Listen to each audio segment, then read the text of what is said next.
Hey, what's happening, you guys? This is the Proclivity Podcast, and we were just talking about Emily's hair. We were trying to decide on what it's called, so if any of you guys know what this is called, when you have half your hair up in a bun, but then is it the back half that's down? Yes. So like a half top bun. I don't know if there's a real name for it. If you guys know, we love to learn. We love to teach.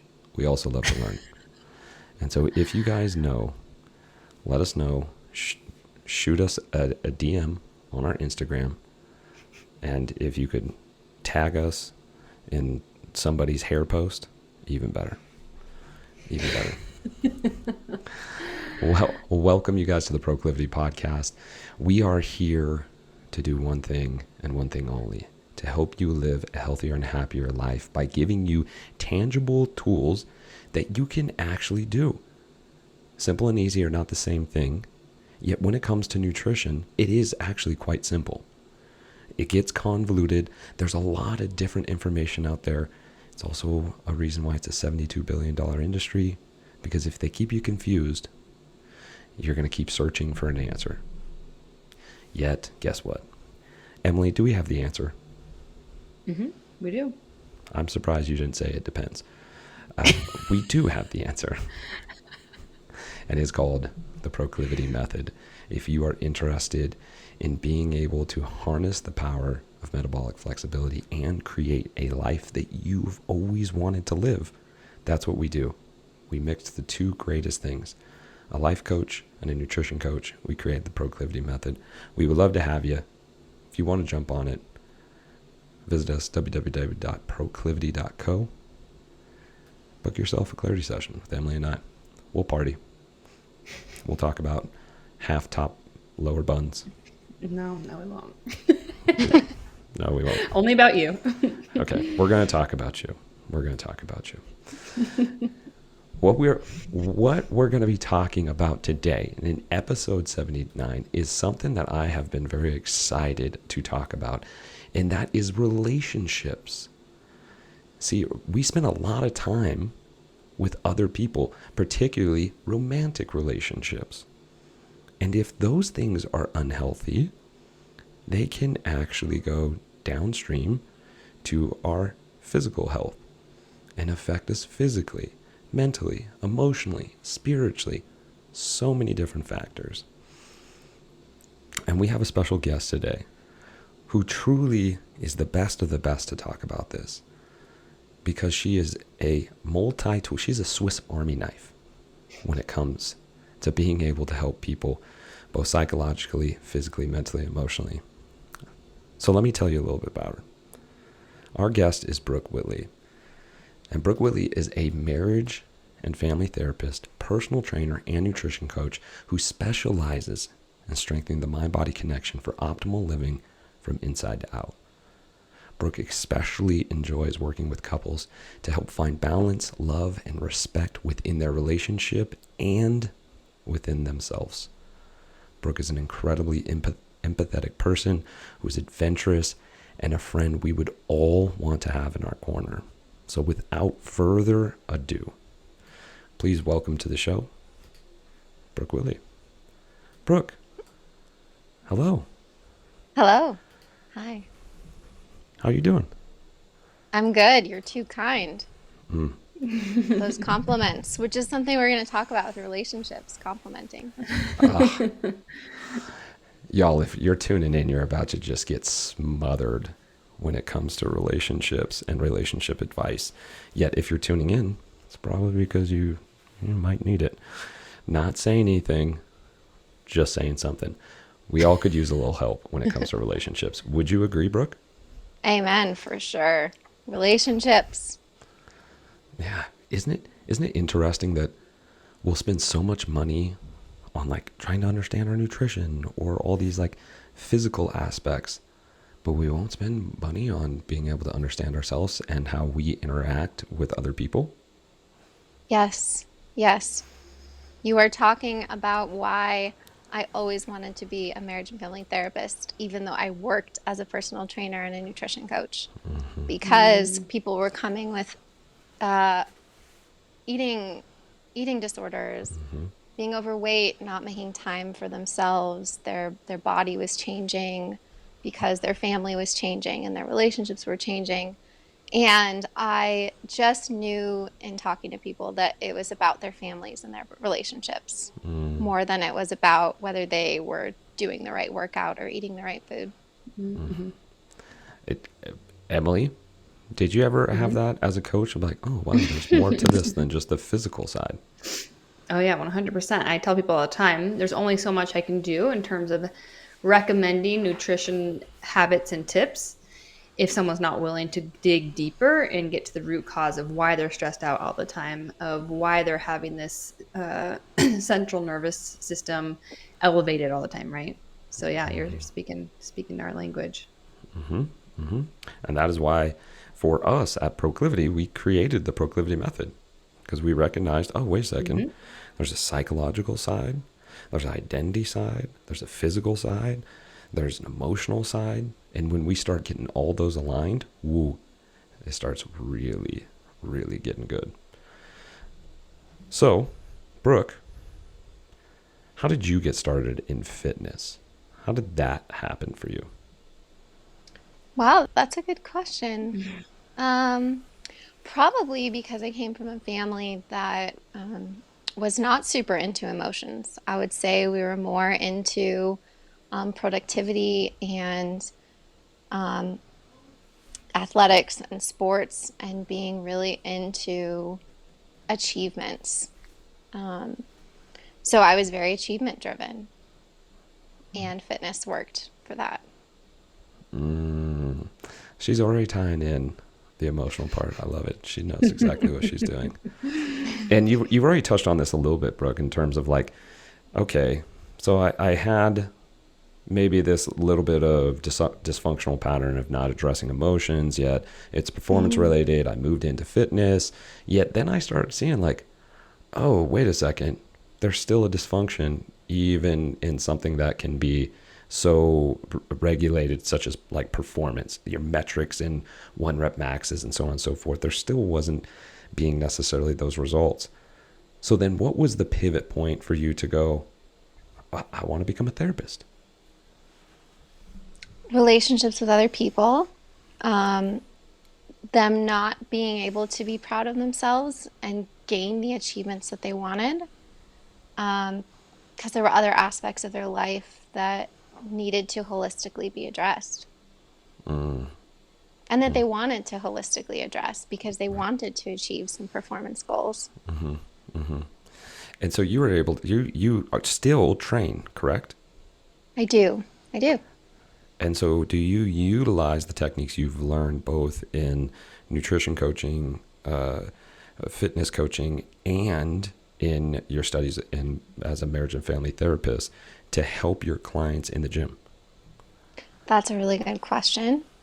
I do my best to keep them very separate, to be honest. Okay. Honestly, ethically, as a licensed marriage and family therapist and as a certified personal trainer, I'm ethically not supposed to blend them. I can blend them actually in the therapy room. So as a marriage and family therapist, we can talk about nutrition and exercise, and I can use my certifications as a personal trainer.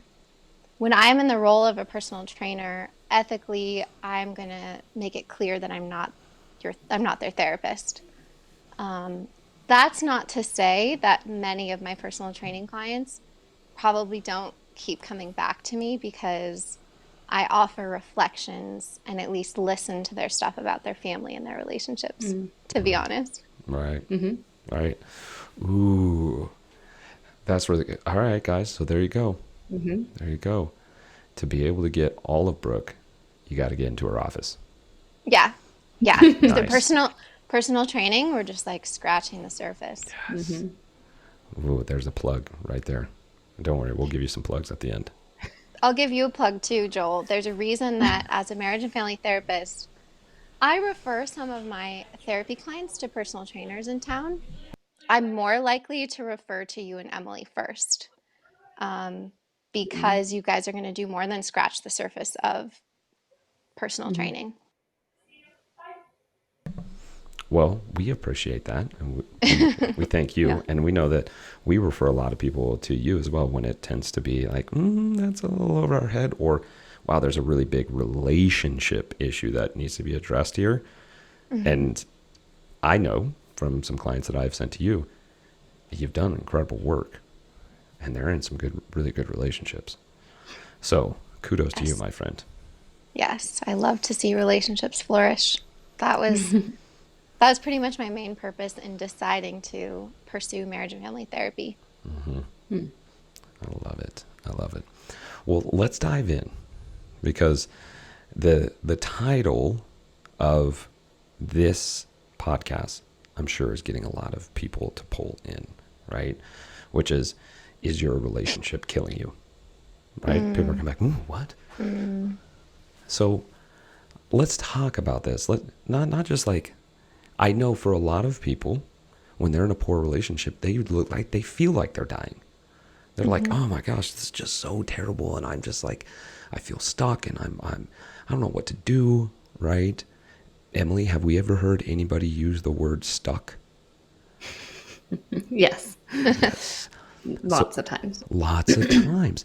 So we want to bring parallels to you guys on whether your health and wellness is maybe getting at being a sticky point in your relationship, or maybe your relationship is really causing a deterioration in your health, and being able to see, hey, how can we help that? So, Brooke, when it comes to relationships, can it affect our health? And if so, why? Yes. Short answer, yes. Healthy relationships affect our physiological symptoms. They affect our health. From a mental health perspective, this is going to be probably super interesting for a lot of people. Marriage and family therapists operate differently and view pathology in mental health differently than a psychologist, differently than a clinical mental health counselor, different than a licensed counseling social worker. The baseline premise of being a marriage and family therapist is, if there's an individual with pathology, and sorry, I should use a different word than pathology. It's really just symptoms. Like, I should really rephrase an individual presenting with humanity, like they have depression, anxiety, panic attacks. That is what, in clinical terms, is pathology. A marriage and family therapist is going to not see the individual as diseased or like they have something wrong with them. We're going to see it that there's something within their family system that is causing them to feel sad, anxious, depressed. So the whole premise behind seeing a marriage and family therapist is, hey, I have symptomology, I have things that are making me feel unhealthy in my body and my mind, and I need you to help me with it. And I'm unhappy in my relationships, or there's something in my family dynamic growing up, something in my family dynamic now that is causing me distress. And that distress, you talk about symptoms in terms of words that we've heard before, right? Anxiety. And this is, to key this off, guys, if you listen to the Proclivity Podcast, we talk about emotions, because emotions are going to be connected to the feelings that we have within our body. When we don't feel safe, we feel tight, we feel tense, food is not going to interact with us the same way. Recovery is not going to be the same. Your hormone levels are not going to be the same. We recognize that. So, Brooke, when you say anxiety, depression, right? These words that people know, do you see also physical symptoms? I know you're not a doctor, but do you see physical symptoms with people when they come into your office? Yes. So anxiety is going to look like rapid speech, sweating, raised heart rate, verbose speech. More specifically, the way that people are going to feel physically is unwell, right? What they come in with is, I have racing heart rate. I can't go to sleep. I can't calm down. I'm waking up in the middle of the night sweating or with a nightmare, or I'm showing up to work sweating. My blood pressure's raised. My doctor says that my blood pressure's high. My body isn't healthy. My heart is leading towards heart disease. Like, what can I do? That's what you're going to see with physical symptoms related to mental health. And Emily, have we ever seen stuff like that when we're talking to people? Yeah, 100%. I get a lot of people who are like, oh, I need to be working out more to lower my blood pressure. And I'm like, how are those stress levels? We also see things like rashes that come up when they get stressed. Things that you might not typically think as stress induced or anxiety induced that all the time. And a lot of, on my end, gut issues, right? If we can't get out of that sympathetic fight or flight state, our body, like Joel mentioned, we can't digest food very well. So we become bloated. Our motility in our digestive tract slows down, and that causes a host of other issues. So 100%. Right. We know that the skin is one of the biggest organs of the body and is very vascular. And so it's very quick to react to stress, to try to rid the body of stress. So if you guys are sitting there like, man, I don't know where this rash is coming from, or man, I'm breaking out more often, right? Or my eyes seem to be bloodshot more often. Your body's just trying to dispel that stress. What Brooke is talking about in terms of anxiety, depression, nervousness, racing mind, that is truly creating these physical reactions. Now, we know that there is an interaction that's happening with emotions and with the physical body. And that without it being addressed, it can compound, it can get worse and worse and worse.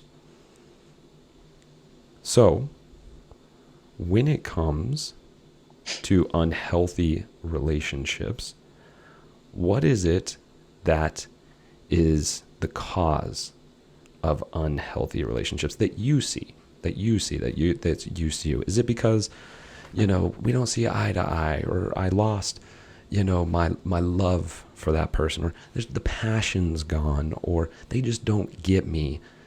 What do you usually see that seems to be a revolving door when it comes to unhealthy relationships that you see? So I'm going to use the cliche term communication, but what I really mean is an overpreponderance of criticism, and that is a relationship killer, and that stress compounded on two individuals or one individual leads to a super unhealthy body, and it's just being criticized over and over, or having poor communication during an argument or disagreements.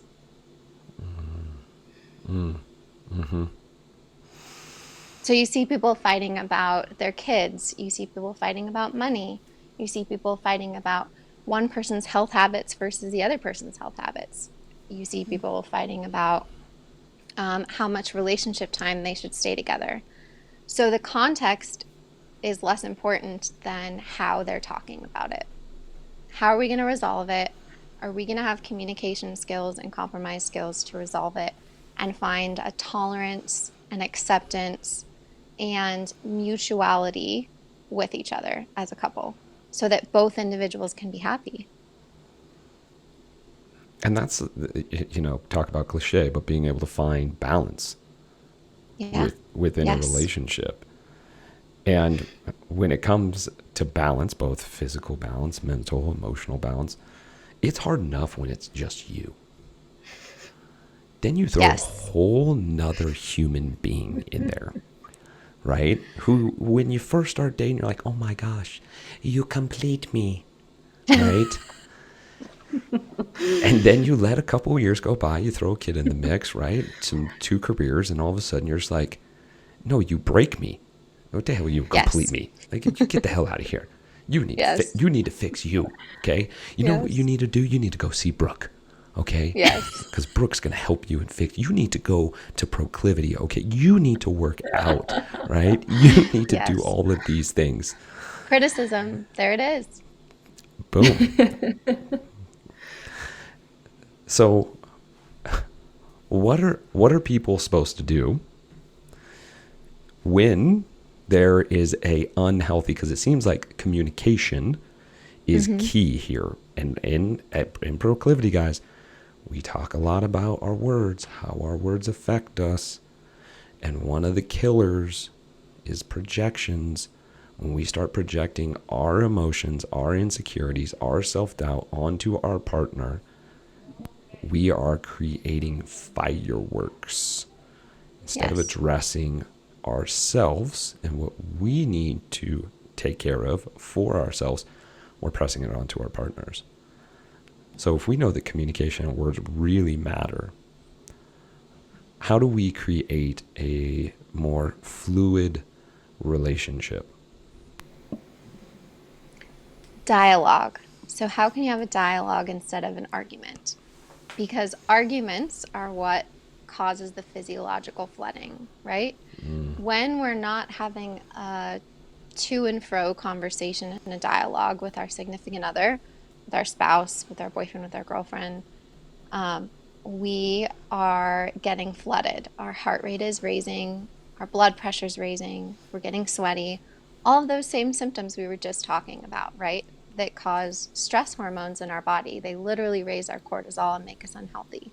So how can we engage in a conversation with our partner that doesn't flood our physiological symptoms? How can we use our real emotional state, which is usually sadness, instead of engaging our angry emotional state, which is coming from fear, fight, or flight responses? Brooke, I got a question for you. I mean, I've had many, yet I have more. I have found, and if anybody's listening, which you guys are, because you can hear my voice. Obvious, Joel. When it comes to adults, it's like they're emotionally inept, right? Yeah. Ask an adult, how do you feel? Yes. I'm fine. Good or bad. Those are like the three like top responses. I'm fine. Feels good.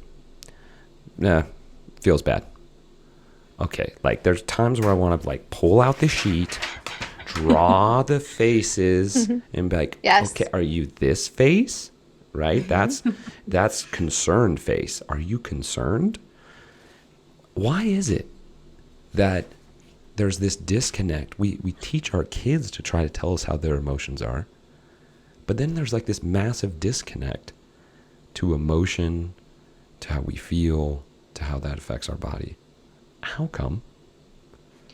I would actually say we're not teaching our kids the primary emotions.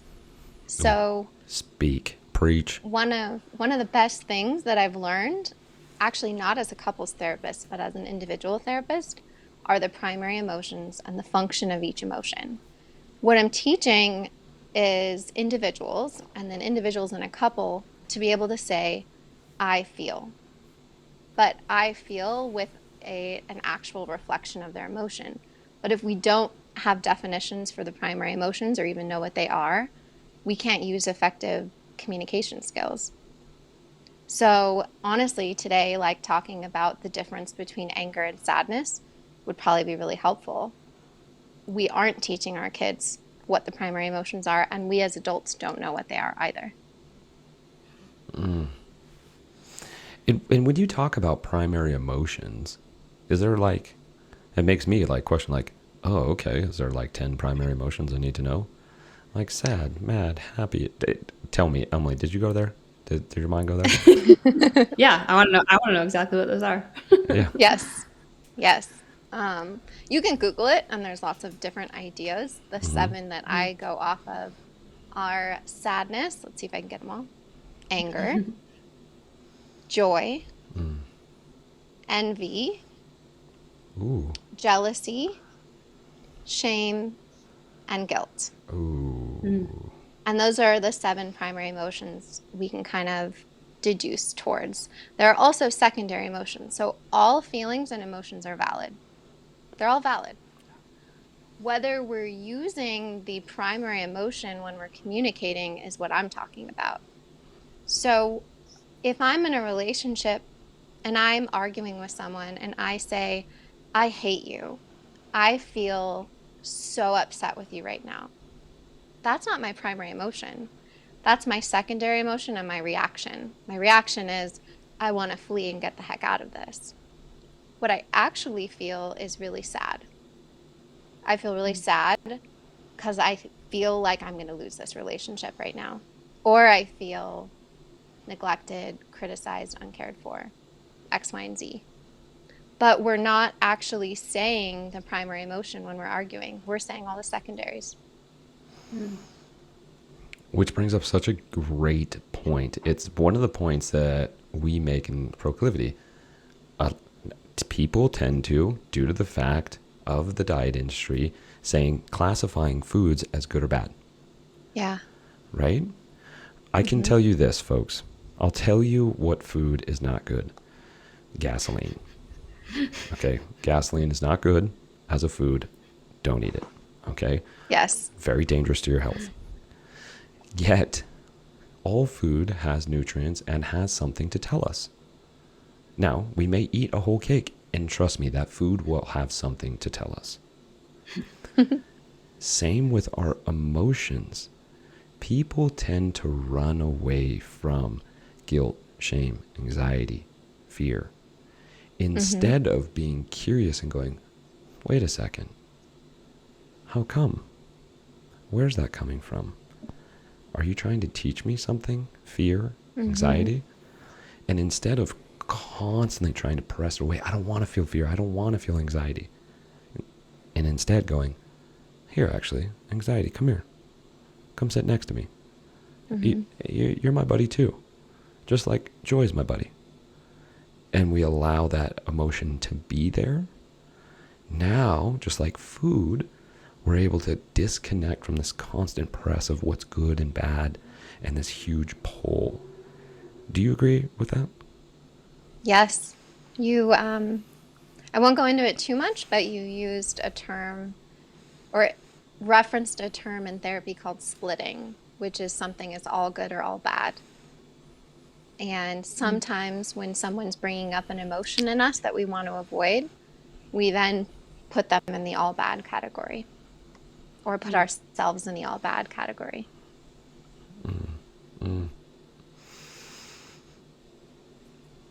So when it comes to emotions, folks, they're all valid, just like Brooke said.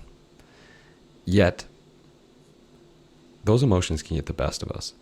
When we get into that upregulated state, we see the danger that's in front of us, we get really narrow-minded, and we're just thinking, threat, threat, threat. And when I'm in an argument with my wife, right, and it's like, man, you're touching something that brings up a lot of fear from my past because my mom used to yell at me the same way. Yes. Brooke, how do we get out of that narrow-minded state? Because one, we know it's not healthy. We're in a, like you said, we're releasing cortisol. It's all bad for our body, right? Maybe if you guys, I'm going to go out there, right? We talk about poop here on Proclivity, okay? Get into a really bad argument.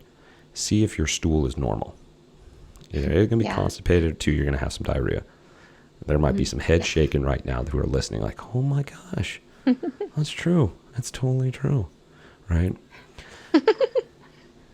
Yet, how do we get out of that state? What are some tools, right, to get out of that state when we're in this, like, I'm really fighting mode? Yes. Well, talking about the primary emotions, in this instance, you brought up fear and you brought up anger.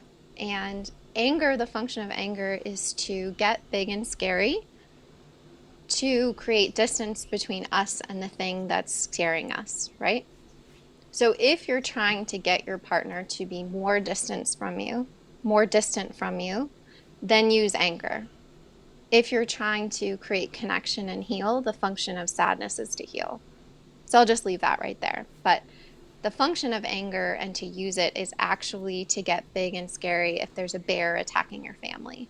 not if you're being emotionally scared, right? If you're physically in danger, then use anger and get big and scary. If you're emotionally in danger, anger is not the primary emotion here. Does that make sense? Big time. So if you can first tell yourself that, you might be able to regulate your nervous system and bring it down a notch.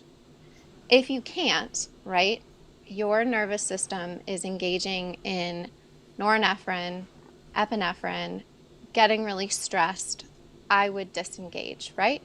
That's not the time to work through solution and problem solving because you can't think straight. So you're saying, I love this, right? Because language is really important to us, and that pattern, or what we talk about as a pattern interruption, is to be able to go, am I trying to protect my life right now? Yes. Yes or no? No. My wife doesn't have a gun or a knife in her hand unless she does. And then maybe I would say run instead of fight. Yes. But that's a whole nother situation for a whole nother topic. No, she's not a threat. She's not here to hurt me. Pattern interruption. Take a breath. And then what would be the sentence after that? I've now realized she's not a threat, right? My wife is not a bear that's trying to rip my face off. Okay. If she's not that, then what is she? I might ask yourself, am I looking to engage in a dialogue with her right now? Am I looking to talk and have a conversation, or am I still looking to fight and win? I'm still looking for a fight. Then what? Yes, good. That's good to know. You're still looking for a fight, then the words that would come out of your mouth are, I need a break. I am going to take a 30-minute to 1 hour break. It's 3:15. I will re-engage at 4:15. I'll be back. I promise. I love you. I would always repair that little bit if you can and say, I'll be right back. I need to self-regulate. I need to self-soothe. And for a lot of guys, self-soothing, and maybe even girls too, and women too, self-soothing, they might be like, what the heck is that? Okay, so now I've gone through the process. I'm going to take us back. I've gone through the process. My wife or my husband is not a bear trying to rip my face off. Yes. Cool. Pattern interruption. I still am looking for a fight. That means I'm upregulated. My vision's narrow. My mind is narrow. Pause. I need to take a break. I need to take some time to be able to downregulate, get to a parasympathetic state where my vision will go from narrow to broad, where I can see solutions together. I leave. Brooke, what do I go do now? You know, I'm glad that we're doing this podcast with you, Joel. I have a lot of parasympathetic self-soothing skills for women and men. I offer them to men, but I actually think you would be a good resource for what would be more self-soothing for a man. What I mean is this. Obviously, there's no, genders can switch. Some men really like bubble baths, some don't, right? That might be my example. The first thing I would say is take a hot or a cold shower. And I know you two are going to love this because of cold therapy, but you want to change your body temperature. So to regulate and get yourself out of the stressed state that you're in, you need to go take a hot or a cold shower, whatever feels good to you. The next thing I would say is to listen to a meditation. The next thing I would say is to go for a run, engage in an exercise. If you don't like runs, I actually do this with clients in my office when they're dysregulated. And I say, okay, we're going to do 10 squats, 10 push-ups, and 10 sit-ups. And that alone raises their heart rate, gets them out of their mind, and they're focusing on something else. So Therapists are known for cognitive refocusing. We're literally cognitive refocusing. From what you were thinking about, now you're just going to think about how you have to breathe. I like that. Yeah, those are some solid techniques. Emily, which one of those would you do? Work out for sure. I love working out or go on a walk or sit outside, something to bring my focus somewhere else. Yeah, movement, walk, or get in nature for me. What about you, Joel? I'm going to put this out there, guys, and I want you to really consider this. Really consider this. Is being able to create your safety. And what I mean by that is when I'm feeling really upregulated, it's because I'm scared. Yeah. As boys, as young men, we tend to want to go to battle. And we'll fight because we're scared. We'll fight because there's a fear. And a lot of times, not saying all the time, is because we are misunderstanding our emotions. We're uncertain about ourselves. And if you're not certain with yourself, it's going to be really hard to trust yourself. And so I go through this process, guys. I put my hand over my heart. Now I'm either going to be doing this laying down, or I'm going to be doing it outside, or maybe I am going to get into the Truckee River, right, and get in some cold water. I'm going to put my hand over my heart. That's to tell me and myself, hey, I'm safe. I'm here with you. I put my other hand on my stomach. So I'm in this point of wrapping myself up. And I will repeat to myself, Joel, you're safe. You're safe here. I love you. Everything's going to be okay. I got you. This is a self-soothing technique that I use so that I know I'm here for me. I'm here. Hey, Joel, it's okay. Because a lot of the times when I get ramped up, it's my inner child getting really freaked out, and I'm having to remind that little guy, hey, man, I got you. I'm in control here, and I got you. And repeating that, hey, I love you, Joel. I got you. I'm right here. Everything's okay. Helps me start de-stressing. Ooh, okay. You do got me. Okay, cool. Right? And I know, guys, you might be listening to that. Well, that sounds kind of like, I don't know, your hand on my heart and saying I love myself. Like, I don't know. Like, can't I just do what Emily does and just go lift 500 pounds off the ground? I mean, you can. Yet give that a shot and see how that feels. What do you think, Brooke? What I love about your suggestion, Joel, and what I love about a quick hot or cold shower is it takes 2 minutes. So how wonderful would it be if we could tell our partner, I just need 2 minutes.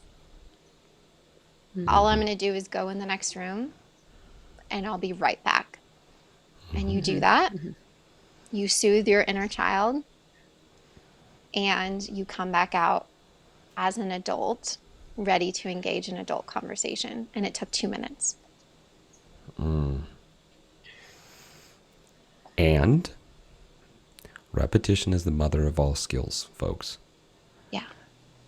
You gotta practice it. When it comes up, write your emotions down. Take some time. Okay? My second go-to is to take a walk. No phone, no music, no nothing. Come back, write it down. After I write it down, I read it out. Usually after I read it out, it creates some space to be able to go, you know what? That's kind of silly, actually. I see. Okay, that was scared Joel in a super defensive state, thinking that he was about to get shanked. And he didn't. Because it's your wife who loves you deeply and caresses your head and lays her head on your chest and that you love so much.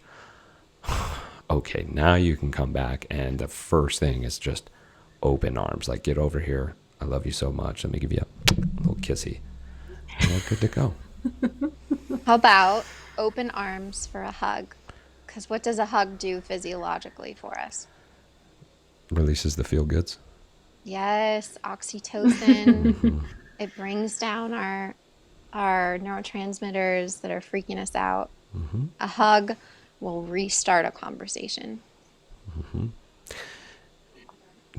Do you suggest physical touch, like a hug, handshake, holding someone's hand, rubbing someone's back? When you're back, you've realized, oh shoot, I'm not in a sympathetic state to fight for my life. This is a safe place. I've done some self-soothing. Does that physical interaction help, or does it dependent, or does it harm?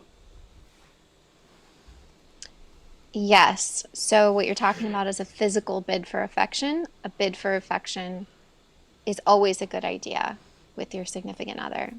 And it releases oxytocin, so it's soothing to both people. You could sit right next to them. Let's say you're fighting. You take a deep breath, and you notice you both are flooded and up here. So you're going to take the initiative to try to co-regulate with your partner. You sit right next to them, thigh to thigh, and you put your hand right on their thigh. That would be regulating. A hug, hold my hand, eye contact. Absolutely a good idea. Barring no domestic violence in the home. I'm just going to say that little piece, but always a good idea. And speaking of physical touch, I'm gonna bring this up because I have talked to men about this and women about this, where there's a fight and then there's the makeup sex. Is that like a cover up? Is that something that, do we encourage? Like, yeah, physical touch is good, oxytocin, we're leaving, but should we, is it addressed or not addressed the problem? Do we just kind of come say sorry? But then it's I don't know. Maybe you know more than I know, but I know a couple guys. I know a lot of guys. Let's be honest. Okay, who get I don't know. It's like the fight, and then it's like, yes. Now all of a sudden they're 6 to midnight. Joel, you just opened up Pandora's box. Bring it. What I mean is, it depends. Does it make sense physiologically that when you're flooded, you want something that helps co-regulate you in your feel-good hormones? Of course, that makes perfect sense. Is that a healthy dynamic as a couple? Definitely depends on the couple, and sometimes no. So is that helping a repair in physiological closeness? Yes. Is that helping a repair in emotional closeness? Not necessarily. So is that masking and not helping solve the problem in the relationship? Possibly. Do I also highly encourage my couples to have sex a lot? Yeah, of course I do.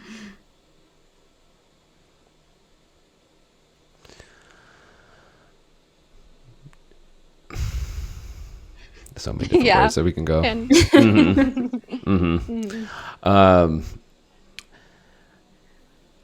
Emily?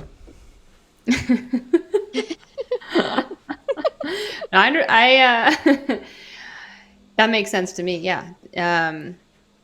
That answers it perfectly for me. I think depending on who you are and asking yourself, are we just doing this to make up for something else, or does it make actual sense and it's helping? So I agree with you, and it makes sense to think about it. It depends, right, on the situation and you and your partner. Sex can be a big issue in relationships. Yes, absolutely. What are the top 3 hits that you get in couples therapy? Is it, we've heard money, physical attraction, self-doubt, what are like the top 3 hits there? That's a good question. The only word that's coming to my mind is values. So all of those are values. So the biggest couples conflict relationship hit is values. Probably top 3 values that couples argue about. Parenting. Sex life might be up there. Although I would argue that sex life is usually the surface level of emotional attunement being lacked. So we'll go back to emotions. And then number 3, yeah, probably finances and health. Health is probably a big one. Substance use. And coming back to what we've talked about is being able to communicate and being able to get into a more balanced state when it comes to agreeing or understanding each other on those levels. Yeah, because if you label something as good or bad, then you're communicating ineffectively with your partner who has a different perspective than you, and they're allowed to have a different perspective than you. So if you communicate it as a value, your partner can engage in that conversation with you. If you say it's a really shitty way to live to drink that often, your partner is going to engage in defensiveness. If you say, I think you value social drinking more than I value social drinking, and I feel like we have a value difference, now that person can engage in an adult conversation with you without feeling defensive because they've just been criticized. Which then brings it back to the whole point of, then we get into the sympathetic response, and we're in the sympathetic response, we're fighting for our life, right? When we're in that response, we're releasing all of that adrenaline. Now we're not digesting the same way. We're getting diarrhea. We're pissed off. So now we're eating all the different foods, and now we're not waking up early to be able to get the workout in. So then we want to blame our partner for pissing us off from the night before, and now it's your fault. Yes. Communication is key here, and learning how to communicate, learning those emotions and how to be able to be vulnerable and say how you're feeling, being able to self-soothe. These are all tools to be able to help us come closer in a relationship. And I know that we've talked this analogy before, I think to both of you guys actually, of like the teeter-totter, right? The farther the lever on a teeter-totter, the more sways of ups and down, the higher the teeter-totter is, right? But the shorter it is, it's kind of just like a little up and down. And when we're on far ends, it's like emotional, super high with some person, while the other person's like, why are you so crazy way up there? And then there's a flip, and now they're all way up, and the other person's like, why are you so worked up? But if we can start coming together, we can have these little sways in emotion where we can go and self-soothe and regulate for 2 minutes, come back out, be able to put hand on thigh, be able to look our partner in the eye, be able to say, hey, I want to apologize, and your partner to be able to give forgiveness, to be able to give a kiss, and then maybe go have sex. I don't know.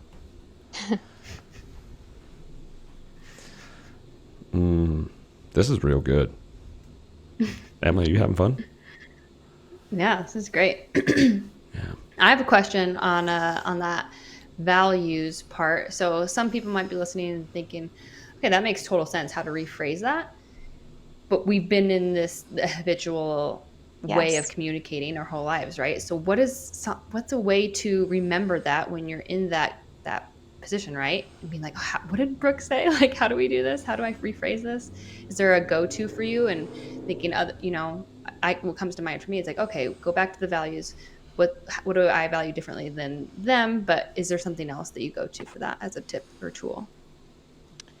Yeah, probably the best tip or tool is these are values and it's my value and it doesn't have to be their value.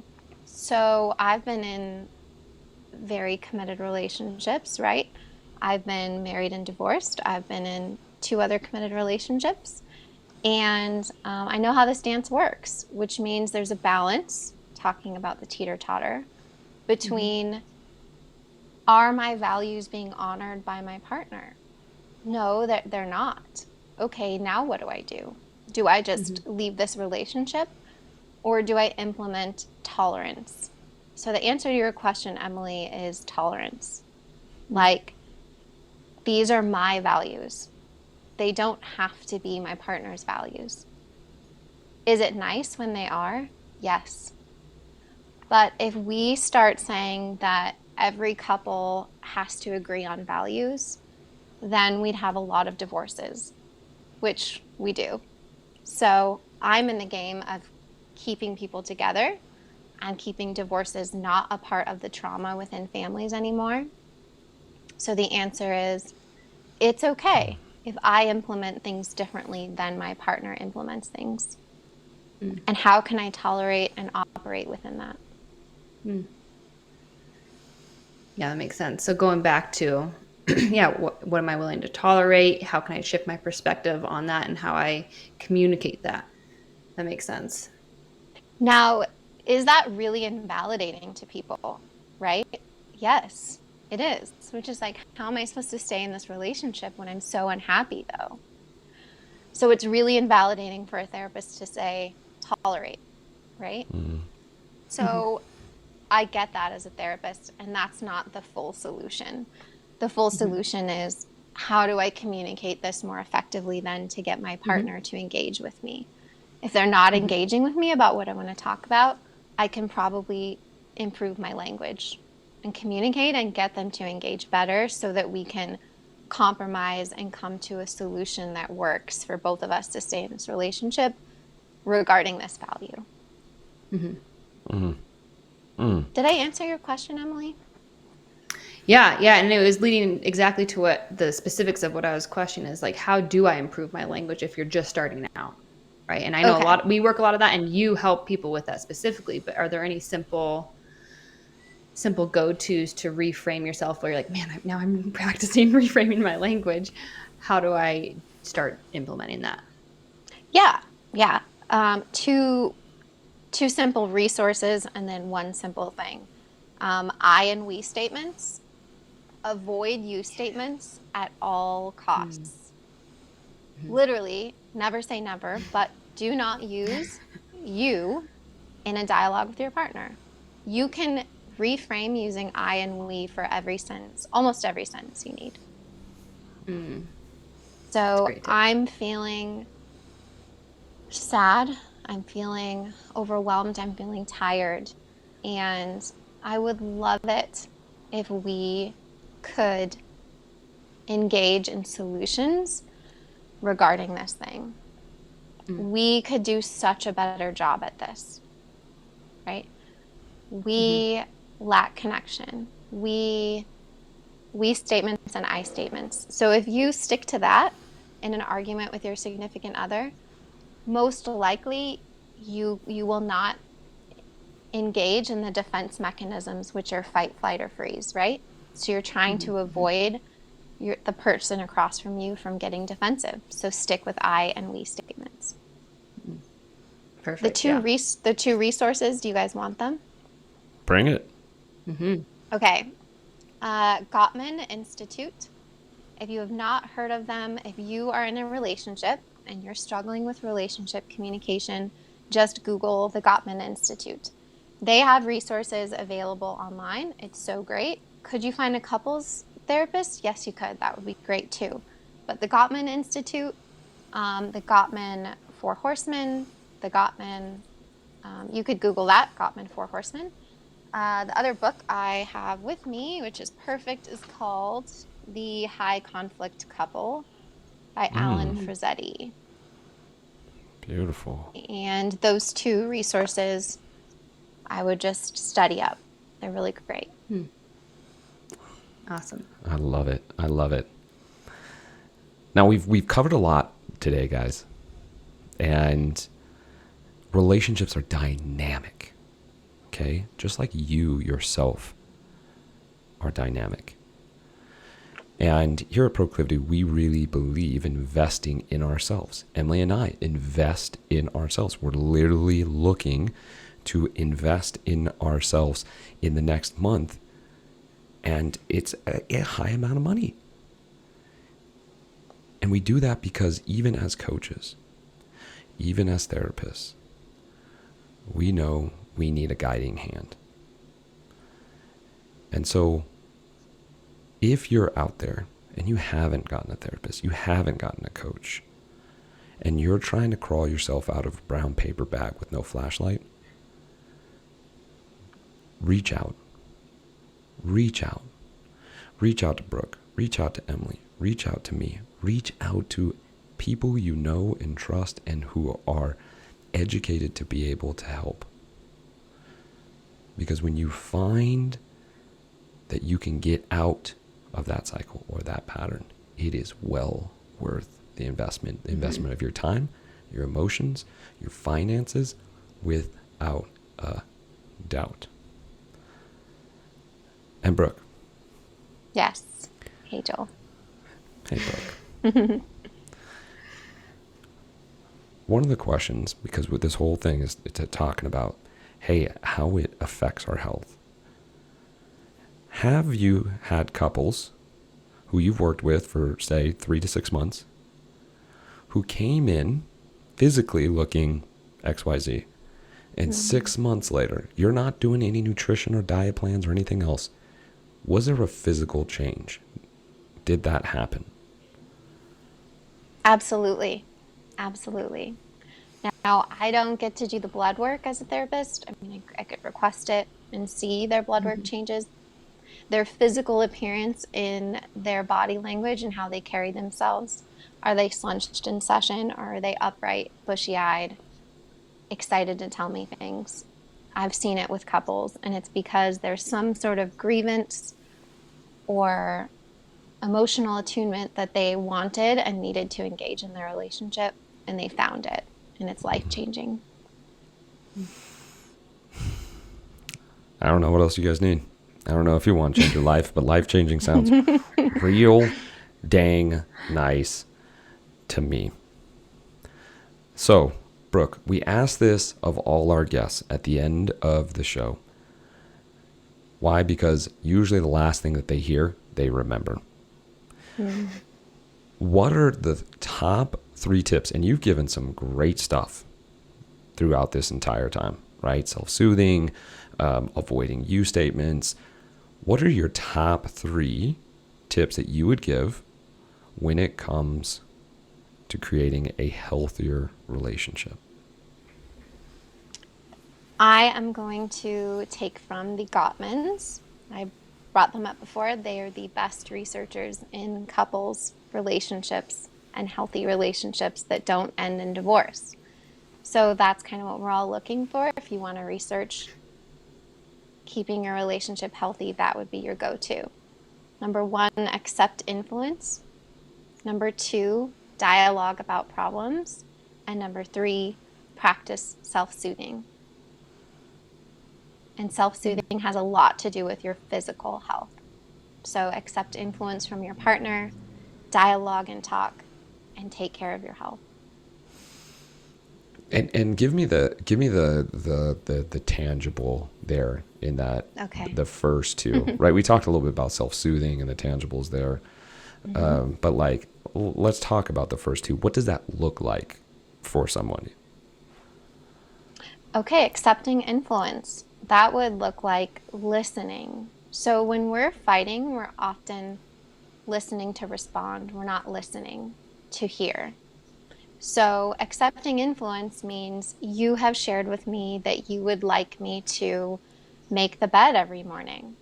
I'm going to accept your influence, that it's an important thing, and I'm going to do it. You have told me that you would love me to eat the vegetables that I cook at dinner every night. I heard you and I listened, instead of responding that, you're a big asshole and you think I'm fat and I can't believe you. That's not what that person just said to me. They just said, would you mind eating the vegetables that I cook at dinner? So accepting influence often looks like listening. A tangible way to do this is to write in a journal. So you have a couples journal and you write, I like to call it a gratitude journal. So you and your significant other every day, or as often as possible, write in the gratitude journal. And by using gratitude instead of criticism, like, I'm so grateful that you've been cooking with vegetables, and I'm grateful that you engage in the family and cook dinners, that allows the other person to accept your influence because you're praising them, instead of accepting influence because you're criticizing them. So a journal where you write to each other is a really easy way for couples to accept influence from one another. I love that. I'm just thinking to myself, like, there's a journal out there, just writing, just, did my wife read anything to me? No. I know she didn't because she doesn't exist, but maybe someday. Wouldn't it be nice if there was a journal and she wrote to you in it? It would be nice. You know what? So I'm just going to move on to the self-soothing. I'm just going to go to number 3. And just bypass that for right now. I'm just kidding. What's the second one? What's the tangible for the second one, the dialogue? Number 2 is dialogue about problems, which actually that gratitude journal helps with that too. Although I'm spinning it, so instead of you dialoguing in the journal about, like, it would be really great, honey, if you did this, I would say, it was really great, honey, when you did this the other day. I'm so grateful. So that is a dialogue that makes it a little easier because we're not right in front of the person, so we can think about it and then write back. Love it. I love it. One of the things that is I mean, come on, guys, you know me. I like shooting a little. I shoot for Mars so I can hit the moon. Okay. One of the things that I have challenged, particularly men, to do is this. You have to ask 9 questions for one statement. Now, a lot of people are like, whoa, that seems like a lot of questions. Exactly. Because by the time they get to 4, they've already figured it out. Like, everyone's feeling better. Instead of guys feeling like they got, oh, okay, you asked me a question and I give you 9 statements. No, stop that. Go ahead and give that a shot. I know it. Listen, it all depends. I know Emily and Brooke, right? It all depends, right? You guys are going to throw that at me. Yet, give it a shot and see what happens. You can be counting on your fingers and they don't even have to know, right? Just be touching on your fingers. Okay, that's 2. Okay, that's 3. Okay, that's 4. And see what happens. Most likely she'll get to the end and she'll be like, thank you for listening. And you're like, what just happened? Am I excused? Are we done here? Is that it? You're happy? You're holding my hand? Are we about to have sex? What? That's an excellent tip, Joel. Ask questions. I like the 9 to 1. It's a good tangible tip for either gender, either significant other. Truth. And the last one, the third one, which one was that again? Practice self-soothing. And that's kind of what we talked about today. Yeah, those are the techniques that we talked about. Awesome. I will say a little tangible tip. I have not purchased for my therapy office yet for couples. I want to purchase it. I was going to do a little more research, but a blood pressure monitor or a heart rate monitor. So in the middle of an argument, if you have an Apple Watch, look at your heart rate. If it's above 100 beats per minute, just stop. Just don't even keep arguing and go practice self-soothing. So they recommended couples do that in our office so that we can say, hey, hold on a second. Let me check your heart rate. Let me check your blood pressure. you see how elevated that is? Mm-hmm. Isn't that interesting? We do it in like Orange Theory and other gyms, right? Where we're tracking the heart rate. Wouldn't it be just awesome if we were just like, cool, whether for us, right, or you, Brooke, right? Yeah. You just have a TV that's behind their head, and you're just Yes. watching their heart rate going up, and like, listen, you're scoring too many splat points here, bud. Okay, because you're about to end up splat. You need to bring that heart rate down. Okay. You just came up with a brilliant business plan, brilliant plan for therapy office. I need to see heart rates. I need to see blood pressure. I need to see all of that. I love it. Mm-hmm. And in the end, guys, we repeated this so many times. Being able to find a healthy body and a happy life isn't just making sure you're counting your macros. Isn't just making sure that you're getting the high intensity workout or the aerobic workout or your strength workout. That is such a small piece, because we hear it quite often, and a lot of hard chargers will say it, right? 90% is in between the ears. 90% is mental, 10% is physical. How many times have we heard that? Yet, are you investing 90%? No, you're investing 90% in the 10% and hoping that you're going to get the 90% out. Doesn't work like that, guys. Doesn't work like that. So again, we behoove you, if you're having relationship issues, if you're having your own personal issues, go seek help. And with that said, Brooke, how would people get a hold of you? Can they follow you on Instagram? If people want to know more about you and what you do, how do they get a hold of you? I would recommend they shoot me an email, Mm-hmm. brookawhittley@gmail.com. So that's Brooke with an E, Whitley@gmail.com. They can find me on Instagram, mindbodybrooke. So that's @mindbodybrooke. If you are a therapy client of mine, I will not be friends with you on Instagram, just putting it out there. So that is a good place to find me, to reach out. I will refer you to how to sign up with me for therapy, and then we will terminate our social media relationship. That's a dual relationship. Convoluted, ethical thing. We won't talk about it too much, but you can find me at mindbodybrooke. You can also reach out to Great Basin Behavioral Health. That's where I work as a therapist, and you can sign up for therapy. Just ask for Brooke Whitley. Again, that's Great Basin Behavioral Health. Beautiful, beautiful. Emily, anything else before we wrap this bad boy up? No, thank you so much, Brooke. I'm excited to chat again. I know a lot of people are going to be loving the information you gave out today, and I know there's a lot more topics we can go over. So I look forward to chatting again. Yes, you guys have been fun to chat with. There's so much to talk about with relationships, and you two are very smart ones to engage with. So thanks for your time. Of course, of course. You guys, what a treat to be able to have Brooke on today. If you listen to this episode, like it, share, comment. This is what we're all about, is being able to give tangible information that you can use in your life. We give all our secrets away. We want people to live healthier and happier lives. And again, if you're sitting there going like, wow, this is what they're talking about, and best days ever, and happy relationships, and they just had a therapist on that said that they should have sex every single day. Yes, I want that. Reach out to us.